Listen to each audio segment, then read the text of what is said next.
Hello everyone. UGC net preparation zone में आप सभी का स्वागत है। आई होप आप लोग सभी अपनी तैयारी अच्छे से कर रहे होंगे। और जैसे कि आपका एग्ज़ाम जो बच्चों आपको इसी मंथ में देखने को मिलेगा, हमारे channel UGC net preparation zone पर पॉलिटिकल साइंस पेपर 2 के लिए और पेपर 1 के लिए प्रीवियस ईयर एग्ज़ाम्स जो कंडक्ट हुए हैं उनके प्री वाई क्यू सेट चले हुए हैं, प्रैक्टिस सेट। तो आज हम अपना 2013 दिसंबर का प्रैक्टिस सेट करेंगे। तो जैसे कि 2012 में 3 से 4 सेट थे बच्चों, 2013 के भी 3-4 सेट हैं। तो आज का हमारा सेट थर्ड है। तो जिस बच्चे ने अभी तक चैनल को सब्सक्राइब नहीं किया, प्लीज़ चैनल को सब्सक्राइब करें और वीडियो को लाइक शेयर ज़रूर करें। और अपनी तैयारी को बूस्टअप करने के लिए आप और जितने प्रीवियस ईयर प्रैक्टिस हैं वो लगाएं। तो चलिए आज का हमारा फर्स्ट क्वेश्चन करते हैं। तो फर्स्ट क्वेश्चन है बच्चों, सावरकर के अनुसार वे कौन से 3 बंधन हैं जो हिंदुओं को जोड़ते हैं? यानी हिंदुओं को जो आपस में जोड़ते थे वो 3 कौन से बंधन थे वीर सावरकर के अनुसार? तो क्षेत्र प्रदेश, प्रजाति और संस्कृति, क्षेत्र प्रदेश जनसंख्या प्रभुसत्ता, क्षेत्र प्रदेश सरकार तथा अंतर्राष्ट्रीय पहचान, या उपरोक्त में से कोई नहीं। तो सावरकर के अनुसार जो है क्षेत्र प्रदेश, प्रजाति और संस्कृति जो है ऐसे 3 बंधन थे जो हिंदुओं को एक दूसरे के सूत्र में जोड़ते थे।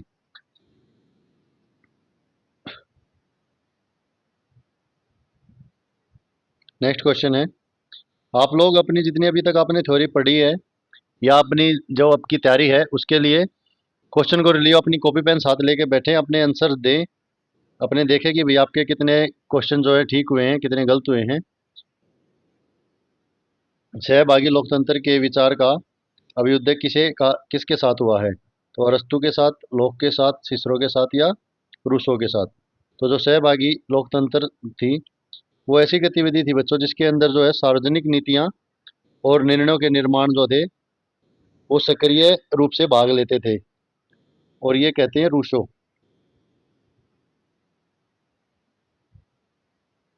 आप लोग टाइम को भी मैनेजमेंट करके चले।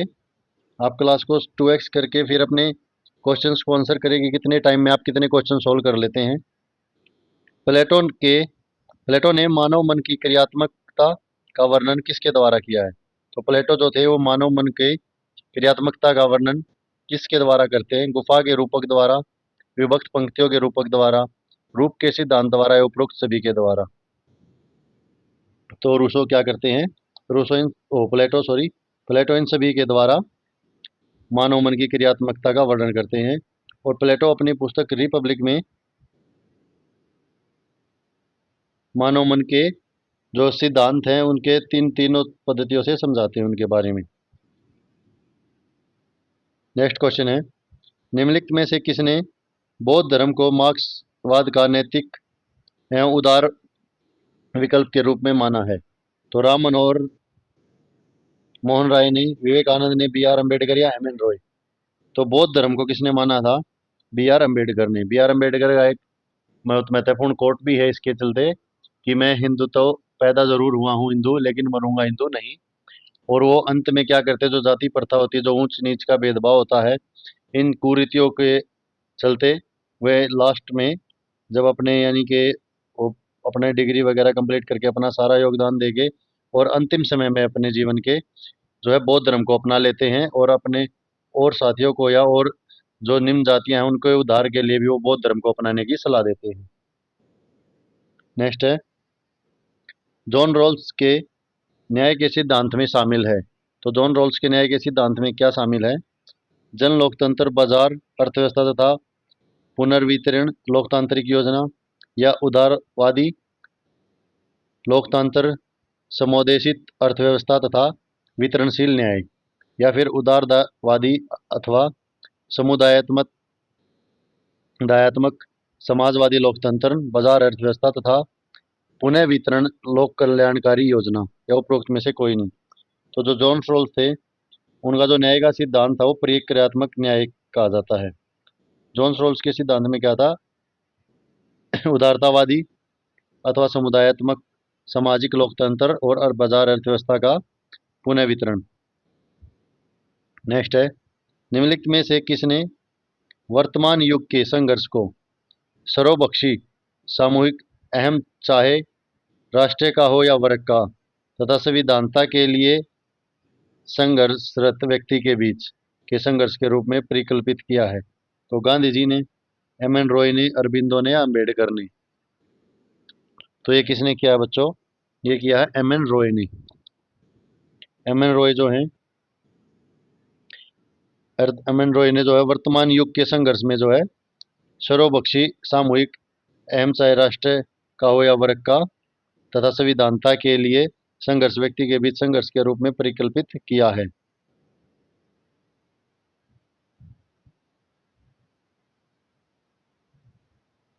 और जो एम एन रॉय का नव मानववाद का जो सिद्धांत था, उसमें ये मनुष्य को जो है संपूर्ण सृष्टि की धुरी मानते हैं। नेक्स्ट है, प्रतिरोधी तथा अप्रतिरोधी अंतर्विरोध के बीच अंतर किसने किया? प्रतिरोधी और अप्रतिरोधी अंतर्विरोध के बीच अंतर मार्क्स ने, लेनिन ने, मायो ने या एम एन रॉय ने?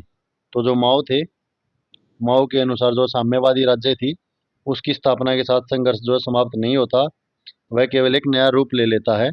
यह उनकी धारणा थी। ये मानते थे कि जो देश है, जब भी किसी देश की स्थापना होगी या साम्यवाद की स्थापना होगी, तो देश के अंतर्विरोध जो है चलते रहते हैं। सूची 1 को 2 के साथ सम्मिलित करना है।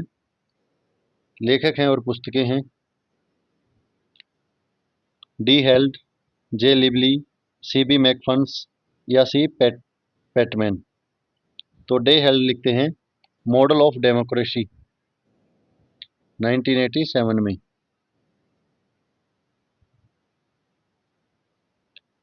जे लिबली करते हैं डेमोक्रेसी। मैकफर्नस, सी बी मैकफर्नस नाम है इनका, the real world of democracy, ये आती है इनकी 1965 में। और सी पैटमैन करते हैं पार्टीशन एंड डेमोक्रेटिक थ्योरी 1970 में।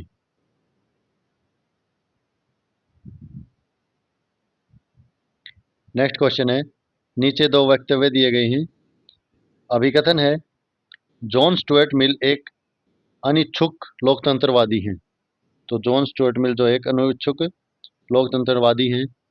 लोक क्योंकि सभी लोग लोकतंत्र के अनुरूप हैं। तो लोकतंत्र और सामाजिक प्रगति से जुड़ी हुई जो समस्याएं थी, उनके विचार में जो लोकतंत्र है वो अभिव्यक्ति की स्वतंत्रता को महत्व का विशेष बल देते हैं। तो इसमें ये तो ठीक है, जो एक अनूठिक लोकतंत्रवादी थे, लेकिन सभी लोग लोकतंत्र के अनुरूप नहीं थे। तो बी रॉन्ग हो जाएगा, तो सी राइट हो जाएगा। और मिल जो हैं वो महिला मताधिकार का समर्थन करते हैं और अनुपातिक प्रतिनिधित्व और बहुल मतदान की प्रणाली का समर्थन किया है। सूची 1 को 2 के साथ सम्मिलित करना है। सुरक्षा, स्वाधीनता, व्यवस्था एवं न्याय और कल्याण।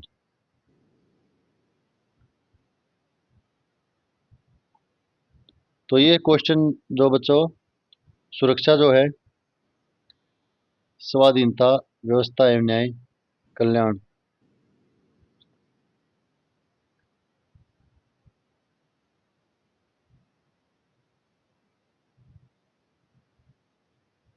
सुरक्षा यथार्थवाद से, स्वाधीनता अंतर्राष्ट्रीय समाज, व्यवस्था एवं न्याय उदारवादता और कल्याण अंतर्राष्ट्रीय राजनीतिक अर्थव्यवस्था। बाकी इस क्वेश्चन को जो है एनटीए ने गलत क्वेश्चन मान के डिलीट कर दिया था और सभी को इसका ग्रेस मार्क्स मिल गया था। नेक्स्ट है, निम्नलिखित कथन को आप किस सैद्धांतिक उपागम से संबंध में करेंगे? हर शक्ति के लिए ज्ञान आवश्यक है तथा हर ज्ञान मौजूदा शक्ति संबंधों पर निर्भर होता है और उन्हें लागू करता है। तो मानकीय सिद्धांत, अनुभविक सिद्धांत, उत्तर आधुनिकतावाद या उत्तर व्यवहारवाद? तो हर शक्ति के लिए ज्ञान आवश्यक है और हर ज्ञान मौजूदा शक्ति संबंधों पर निर्भर होता है और उन्हें लागू करता है। यह कथन जो है उत्तर आधुनिकतावाद से संबंध में है। और उत्तर आधुनिकतावाद का क्या मानना था बच्चों, कि जो शांति है वो व्यक्ति का विशेष और किसी भी संस्था के बजाय खुद के शरीर के खुद के अंदर ही विद्यमान चीज है। उसके लिए आपको दूसरों के ऊपर डिपेंड नहीं होना पड़ता। और ये डेरिडो फूको हैं जो अपनी बुक लिखते हैं नॉलेज इज पावर।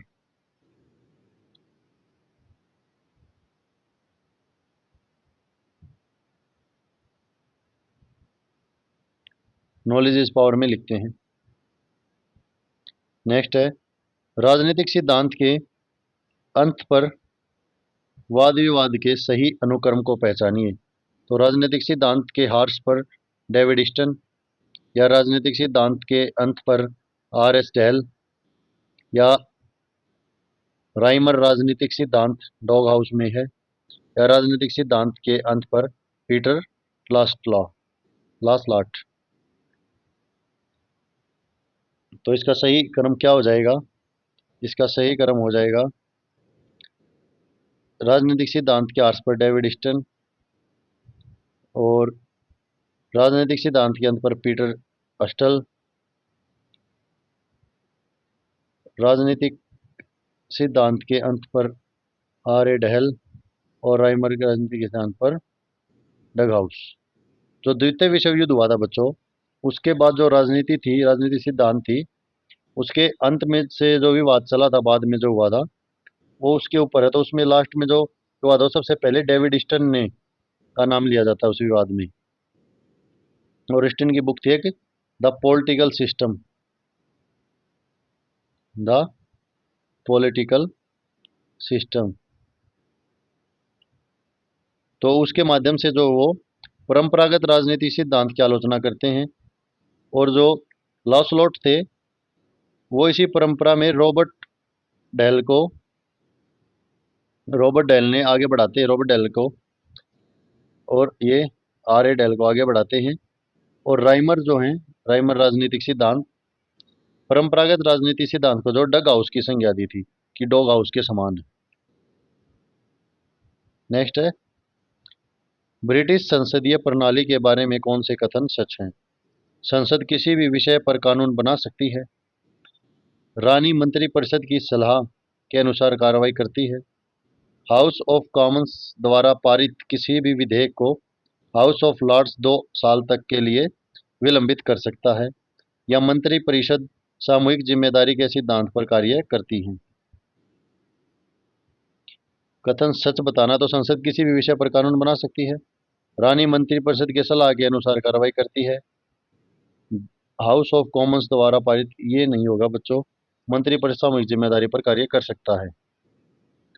जो ब्रिटेन के संसद है उसके अंतर्गत कुछ विशेषताएं मिलती हैं, जैसे कि नाम मात्र एवं वास्तविक कार्यपालिका है, सामूहिक उत्तरदायित्व है, कार्यपालिका का अनिश्चित कार्यकाल होता है, कार्यपालिका का गठन व्यवस्थायिक पिका के सदस्यों में से होता है, या व्यवस्थापिका एवं कल्याणकारी का गठन घनिष्ठ संबंध है। ब्रिटेन जो है एक मत शासन व्यवस्था को स्वीकार करता है, यानी कि सिंगल उसको, जिसके इसका एक कारण क्या है, जो समझ शक्तियां हैं वो संघ सरकार में विद्यमान होती हैं। और इन विषयों पर जो है संसद की सर्वोच्चता को स्वीकार किया जाता है। नेक्स्ट है, सूची 1 को 2 से मिलान करना है। निर्वाचन प्रक्रिया है और देश है। तो फर्स्ट पास्ट द पोस्ट प्रणाली, द्वितीय बैलेट प्रणाली, अतिरिक्त सदस्य प्रणाली, या पार्टी सूची प्रणाली। तो फर्स्ट पास्ट द पोस्ट की प्रणाली जो है वो हमको देखने को मिलती है यूएसए में। और द्वितीय बैलेट प्रणाली है फ्रांस में। और अतिरिक्त सदस्य प्रणाली जर्मनी। और पार्टी सूची प्रणाली होती है स्विट्जरलैंड में। नेक्स्ट क्वेश्चन है, संरचनात्मक कार्यवाद मूलतः है। तो संरचनात्मक कार्यवाद क्या है? तुलना का एक माप है, विकास से जुड़ी एक विचारधारा है, जांच पड़ताल का एक ढांचा है, या शासन की एक पद्धति है। तो संरचनात्मक कार्यवाद मूलतः जो है यह एक जांच पड़ताल का ढांचा है, एक प्रणाली है, जिसके अंतर्गत जो है आप संरचनात्मक प्रकार्यवाद का जो राजनीतिक व्यवस्था है उसमें वैज्ञानिक सिद्धांत के द्वारा व्यवस्था स्थापित होती है। और आलमंड ने अपने विश्लेषण के लिए इसको इसकी नींव रखी थी। आलमंड द्वारा जो राजनीतिक विश्लेषण और संरचनात्मक प्रकार्यवाद की नींव रखी गई थी। नेक्स्ट है, SP हंटिंगटन के अनुसार राजनीतिक अक्षय तब होता है जब जन गतिशील तथा जन सहभागिता दोनों का योग संस्थानायक की तुलना से अधिक होता है।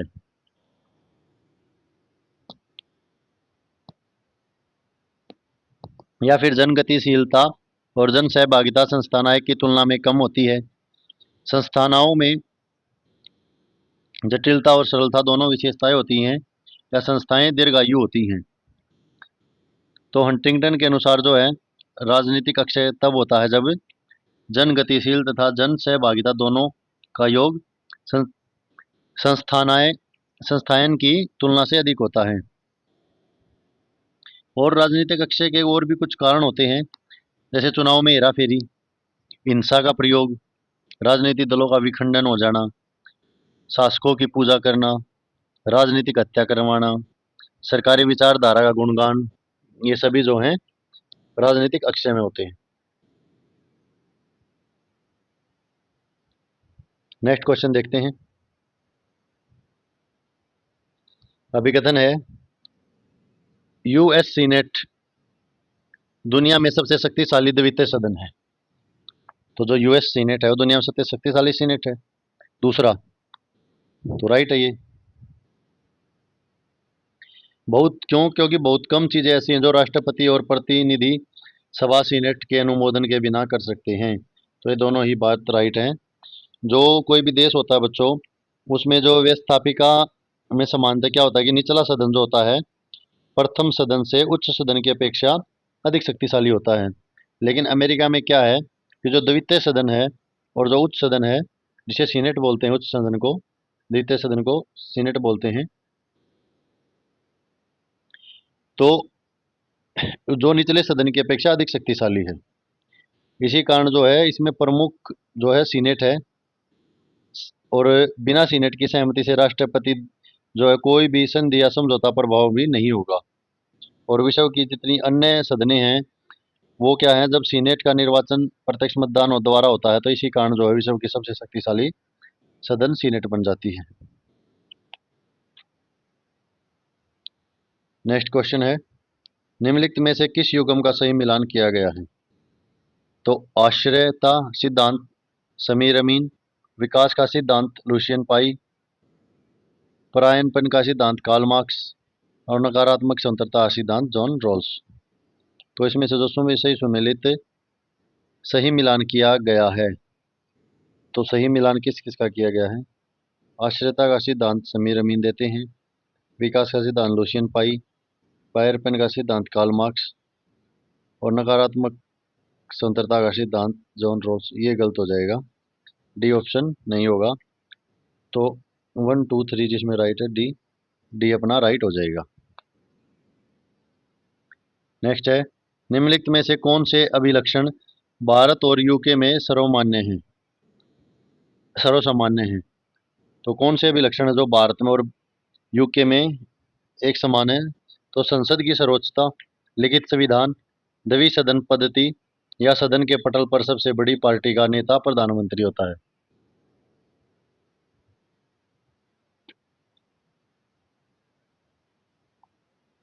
तो कौन कौन से समान होंगे इसमें? एक तो द्विसदनीय पद्धति है दोनों में, और एक सदन के पटल पर सबसे बड़ी पार्टी का नेता प्रधानमंत्री होता है। सी ऑप्शन राइट हो जाएगा। भारत और जो ब्रिटेन है, यूके है, दोनों देशों में जो है संसदात्मक शासन है, और जिसमें जो दो दो सदन होते हैं, और पार्टी के नेता का, सबसे बड़ी पार्टी के नेता को प्रधानमंत्री का पद दिया जाता है। और भारत के नेता की जो सर्वोच्चता, संविधान की जो सर्वोच्चता है उसे स्वीकार किया गया है, और भारत का संविधान लिखित है, जबकि ब्रिटेन का संविधान अलिखित है, विकसित है।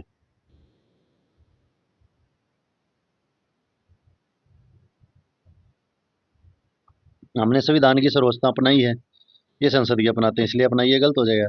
अपना लिखित है लेकिन इनका अलिखित है।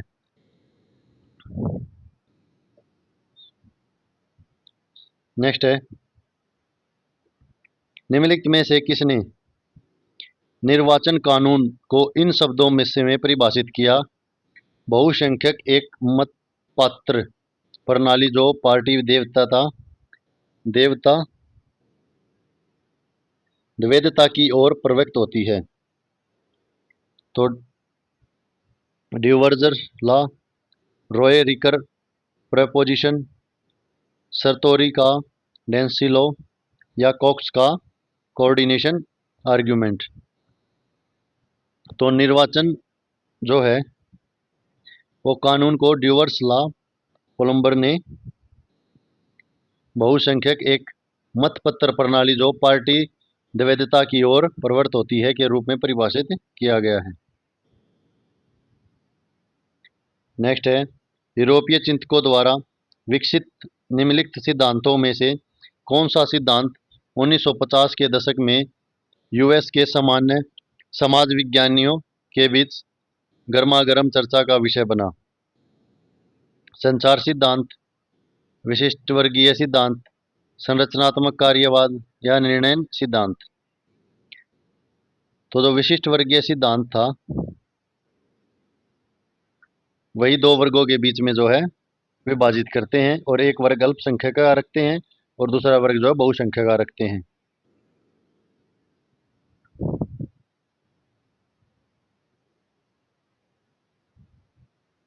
नेक्स्ट है, रेल्फ मिलीबैंड ने राज्य को शासक वर्ग के हाथों में एक उपकरण के रूप में देखा। तुलनात्मक राजनीति का कौन सा दृष्टिकोण इसके अंतर्गत रखा जा सकता है? तो संचारवादी, स्त्रीवादी, साधक या बहुल समाजवादी। तो रेल्फ मिलीबैंड ने जो है साधक दृष्टिकोण को विश्लेषण करते हुए कहा था कि इस अवधारणा में जो है शासक वर्ग को राज्य के एक ऐसे उपकरण के रूप में देखा जिन्हें हितों के लिए पूर्ति की जा सकती है।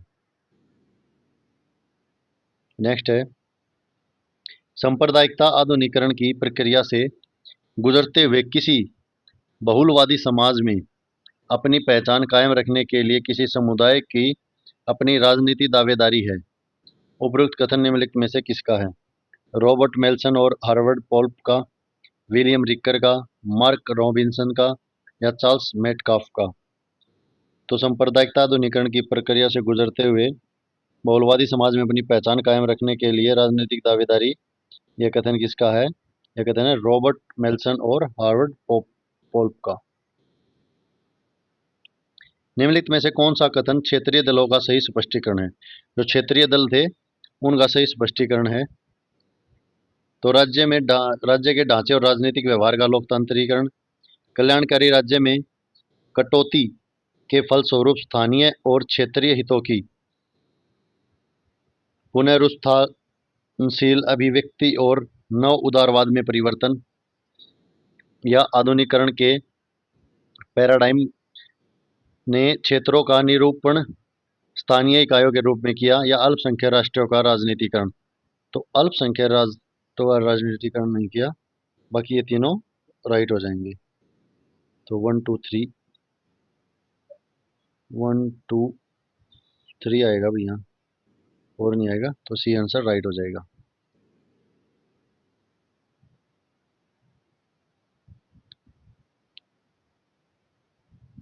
एक सेकंड, थोड़ा सा मिस्टेक लगती है मेरे को इस क्वेश्चन में, अगर दोबारा रीड आउट करो। राज्य के ढांचे और राजनीतिक व्यवहार में लोकतंत्रीकरण, ठीक है। कल्याणकारी राज्य में कटौती के फलस्वरूप स्थानीय और क्षेत्रीय हितों की पुनरुत्थानशील अभिव्यक्ति और नव उदारवाद में परिवर्तित कर दिया।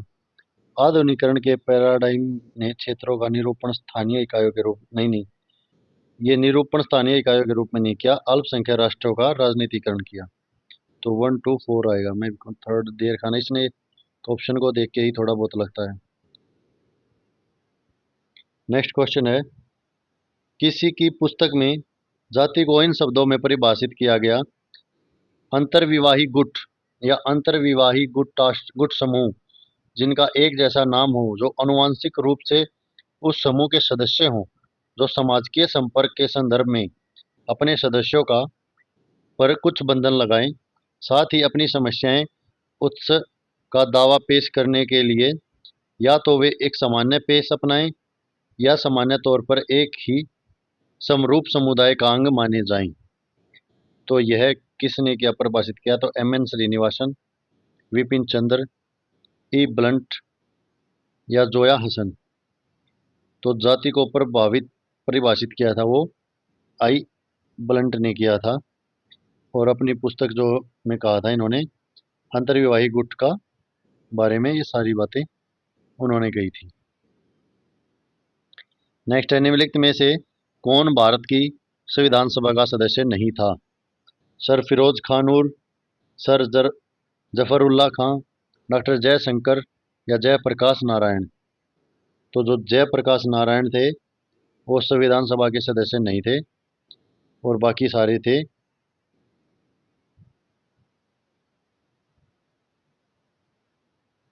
नेक्स्ट है, संविधान सभा की प्रारूपण समिति में के एक सदस्य ने क्या कहा कि राष्ट्रपति द्वारा नामित राज्यपाल केंद्र सरकार का एजेंट होगा?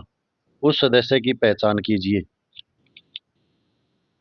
कि जो संविधान सभा की प्रारूपण समिति में एक सदस्य ने क्या कहा था कि राष्ट्रपति द्वारा नामित राज्यपाल केंद्र सरकार का एजेंट होगा, उस सदस्य की पहचान कीजिए। तो बी आर अम्बेडकर, टी कृष्णमाचार या सरदार वल्लभ भाई पटेल या राजेंद्र प्रसाद। तो जो टी कृष्णमाचार थे, कृष्णमाचारी पाएगा, कृष्णमाचारी थे, कृष्णमाचारी, उन्होंने विधानसभा में कहा था कि राष्ट्रपति द्वारा जो नामित राज्यपाल है वो केंद्र सरकार के एजेंट की तरह होगा। और इस समिति के अध्यक्ष जो डॉक्टर भीमराव अंबेडकर थे और राजेंद्र प्रसाद जो संविधान सभा के अध्यक्ष बनाए गए थे। तो समिति में जो केवल कुल 7 सदस्य थे, और डॉक्टर भीमराव अंबेडकर जो थे ये अध्यक्ष के पद पर थे। और गोपाल स्वामी अयंगर, अलादी कृष्ण स्वामी अय्यर, कन्हैयालाल मुंशी, माधवराव मोहम्मद सादुल्ला और टी कृष्णामचारी, ये बाकी अध्यक्ष से 7 सदस्य थे। नेक्स्ट है, सूची 1 को 2 के साथ मिलान करना है। पुस्तकें हैं, लेखक हैं, संपादक हैं। Development planning and Indian state, Indian globalisation and change, industry and agriculture in since independence, theory of nationalism. तो development planning and Indian state जो है पार्थ चैटर्जी द्वारा, इंडियन ग्लोबलाइजेशन एंड चेंज ये लिखते हैं पामेला सर्मर स्मिथ, और industry and agriculture in India since independence TV Sathyamurthy, और ब्योरीज of nationalism ये एंथी डी स्मिथ। नेक्स्ट है, सूची 1 को 2 के साथ मिलान करना है। बर्खास्त मुख्यमंत्री और जिम्मेवार राज्यपाल। तो अजय मुखर्जी, चरण सिंह, एन.टी. रामाराव या फरूक अब्दुल्ला। तो अजय मुखर्जी जो हैं उस समय थे धर्मवीर राज्यपाल। चरण सिंह जब मुख्यमंत्री बर्खास्त मुख्यमंत्री हुए तो उस समय थे गोपाल रेड्डी। एन.टी. रामाराव के समय थे रामलाल, और फरूक अब्दुल्ला इस समय थे जगमोहन।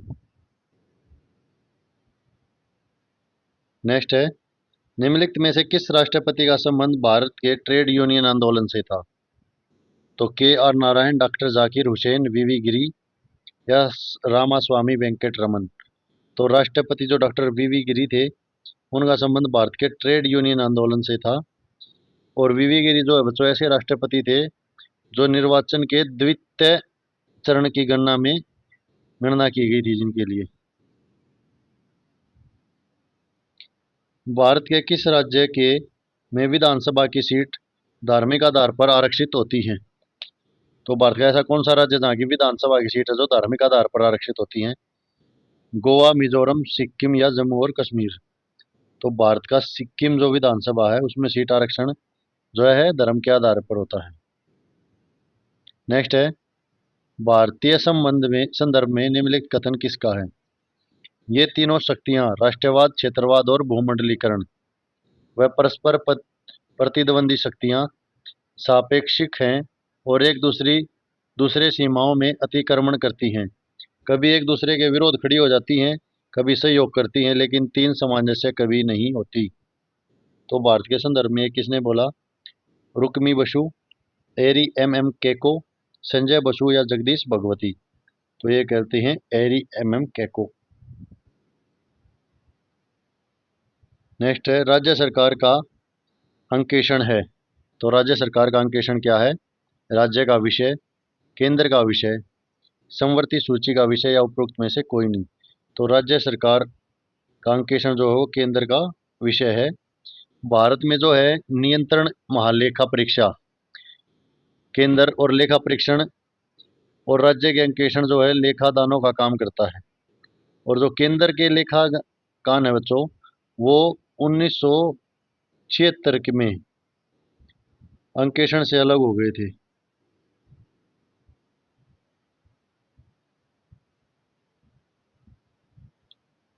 और इन्हें अलग करके क्या महालेखापाल वित्त लेखा बना दिया गया था।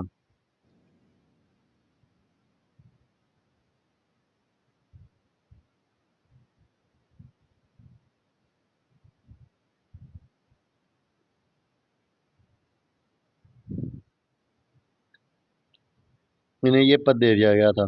और इसी तरह जो है केग केंद्र के उसमें आता है। अवधि समापन लैप्स के नियम का अर्थ क्या है? संसद में सभी अनिर्णित विधेयक अपने प्रवर्तन के साथ ही रद्द हो जाते हैं। मंत्रालय के अनुदान की मांग विरोधी पार्टियों द्वारा उसकी नीतियों की आलोचना करने के साथ रद्द हो जाती है। या विधानमंडल द्वारा वोट किए गए सभी विनियोग वित्तीय वर्ष के अंत में समाप्त हो जाते हैं। या विनियोग विधेयक को यदि राज्यसभा द्वारा 14 दिन के अंदर वापस न लौटाया जाए तो वह रद्द हो जाते हैं। तो अवधि समापन में क्या होता है बच्चों? अवधि समापन में जो विधानमंडल द्वारा वोट किए गए थे ना, सभी विनियोग वित्तीय वर्ष के अंत में समाप्त हो जाते हैं। जो फाइनेंशियल ईयर की क्लोजिंग होती है उसके साथ ही सभी बजट जो सभी चीज़ें क्लैप्स हो जाती हैं, बंद हो जाती हैं। निम्नलिखित में से किसके द्वारा एक नवीन अखिल भारतीय सेवा आरंभ की जा सकती है? तो संविधान संशोधन करके, संविधान के अनुच्छेद 312 के तहत प्रस्ताव पारित करके, या शासकीय आदेश द्वारा या कानून द्वारा। तो जो भारत के संविधान के अनुच्छेद 312 के अंतर्गत है, आप नवीन अखिल भारतीय सेवा आरंभ कर सकते हैं, उसको आरंभ करने के लिए प्रावधान कर सकते हैं।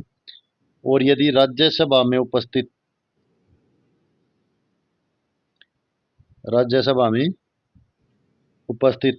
जितने भी सदस्य हैं उनका 2/3 बहुमत अगर उसे पारित कर देता है तो ही उस सेवा का गठन होगा, अन्यथा नहीं। निम्नलिखित में से कौन सी अखिल भारतीय सेवा नहीं है? भारतीय पुलिस सेवा, भारतीय प्रशासनिक सेवा, भारतीय वन सेवा या भारतीय विदेश सेवा? तो भारत में जो अखिल भारतीय सेवाएं हैं वो 3 हैं, भारतीय पुलिस, प्रशासनिक और वन। तो भारतीय विदेश सेवा जो है भारतीय अखिल भारतीय सेवा नहीं है, यह केंद्रीय सेवा है। नेक्स्ट है निम्नलिखित में से कौन सा प्रावधान संघ लोक सेवा आयोग की स्वतंत्रता को सुनिश्चित नहीं करता पूछा इसने।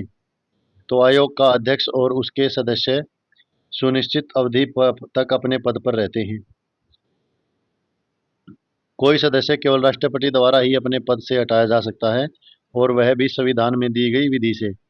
आयोग का खर्च भारत की समके निधि से लिया जाता है। या कोई सदस्य अवधि समाप्त होने पर अन्य सरकारी नौकरियों में पुनर्युक्त होने का पात्र बना रहता है? नहीं नहीं, ये नहीं रहता। तो आंसर डी राइट हो जाएगा। भारत का जो संविधान उसके अनुच्छेद 317 ए के तहत कहा जाता है कि जो संघ लोक सेवा आयोग है, अगर उसके सदस्य की अध्यक्ष की अवधि समाप्त हो जाती है तो भारत सरकार या राज्य सरकार के अधीन जो है किसी भी योजना का पात्र नहीं होगा।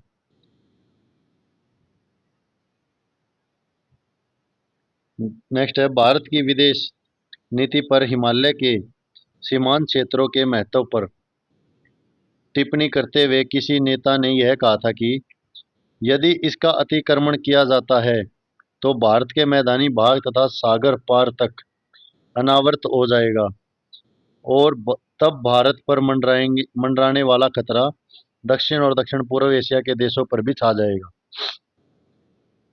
तो ये कथन किसने बोला था बच्चों?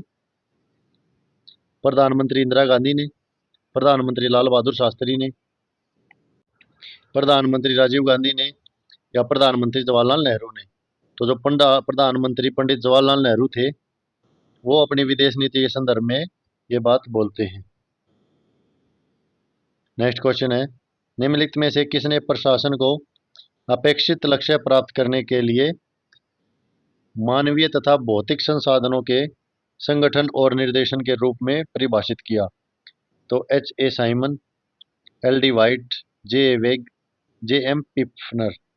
तो जो J.M. पिफनर थे, इन्होंने जो है प्रशासन को अपेक्षित लक्ष्य प्राप्त करने के लिए परिभाषित करते हैं मानवीय और भौतिक संसाधनों के गठन और निर्देशन को। नेक्स्ट है, किस साल की विश्व बैंक रिपोर्ट में सुशासन और विकास के लिए सिविल सोसाइटी की सहभागिता पर बल दिया गया था? तो 92, 97, 2000 या 2003। तो जो विश्व बैंक की रिपोर्ट आती है वो साल 1992 में जो आई थी, उसमें सुशासन विकास के लिए सिविल सोसाइटी की सहभागिता पर बल दिया गया था। फिर है, किस विभाग में प्रशासनिक अधिकार यदि एक ही व्यक्ति में केंद्रित हो तो प्रणाली क्या कहलाती है? कमीशन, परिषद, ब्यूरो या बोर्ड? तो जो ब्यूरो प्रणाली होती है, इसमें जो है प्रशासनिक अधिकार जो है एक ही व्यक्ति के अंदर केंद्रित होते हैं। सूची 1 को 2 के साथ मिलान करना है। W.F. Willoughby, Mary Park Follett, Mooney and Reiley और हेनरी फ्योल। तो W.F. विलोबी जो है वो प्रिंसिपल ऑफ पब्लिक एडमिनिस्ट्रेशन से, Mary Parker Follett creative experience से, और मूनी एंड रिले बात करते हैं प्रिंसिपल ऑफ ऑर्गेनाइजेशन से, हेनरी फ्योल बात करते हैं इंडस्ट्रियल जर्नल मैनेजमेंट से। नेक्स्ट है, प्रबंधकीय ग्रिड की अवधारणा किसने दी? तो प्रबंधकीय ग्रिड की अवधारणा कौन देते हैं? ब्लैक और वाइट, मूटन और सोफेन, ब्लैक और सिमिट या ब्लैक और मूटन? तो प्रबंधकीय ग्रिड की अवधारणा जो देते हैं वो ब्लैक एंड मूटन देते हैं।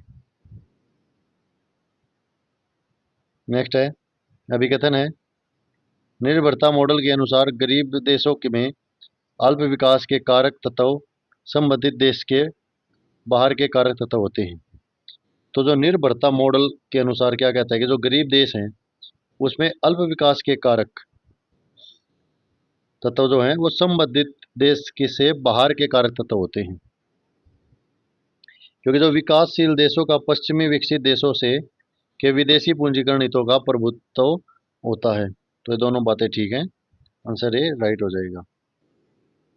सूची दी गई है, मिलान करना है। ट्रांसनेशनल कॉरपोरेशन है और देश हैं। तो टोक्यो, जनरल इलेक्ट्रिक, नेस्ले और इलेक्ट्रोल्क्स। तो टोयोटा जो है, टोयोटा कौन बनाती है? टोयोटा बनाती है जापान। जनरल इलेक्ट्रिक कौन बनाते हैं? यूएसए। नेस्ले कहाँ से है? Nestle Switzerland. और इलेक्ट्रोलक्स कहाँ से है? इलेक्ट्रोलक्स है कनाडा से। नेक्स्ट है, किन दो देशों के बीच द्विपक्षीय संबंधों को बढ़ाने के लिए CIA comprehensive economic cooperation agreement की औपचारिक घोषणा की गई? तो Bharat Vietnam, Bharat Myanmar, Bharat Malaysia या भारत सिंगापुर? तो जो भारत और सिंगापुर है, इन दोनों द्विपक्षीय देश संबंधों को मजबूत करने के लिए CECA comprehensive economics cooperative agreement की जो औपचारिक घोषणा की गई। इस समझौते पर दोनों देशों के बीच जो है कब हस्ताक्षर हुए थे? 2005 में। नेक्स्ट है, Indo Napoleon treaty of peace and friendship 1950 की आलोचना नेपाल के माओवादी द्वारा किस कारण से की जाती है? तो असमान संधि, नेपाली अस्मिता का बढ़ता हुआ दबाव, चीन से समान दूरी की नीति या उपरोक्त सभी? तो जो इंडो नेपाल ट्रीटी थी, पीस एंड फ्रेंडशिप, ये इन सभी के कारण जो है नेपाल माओवादी द्वारा इसकी आलोचना की जाती है।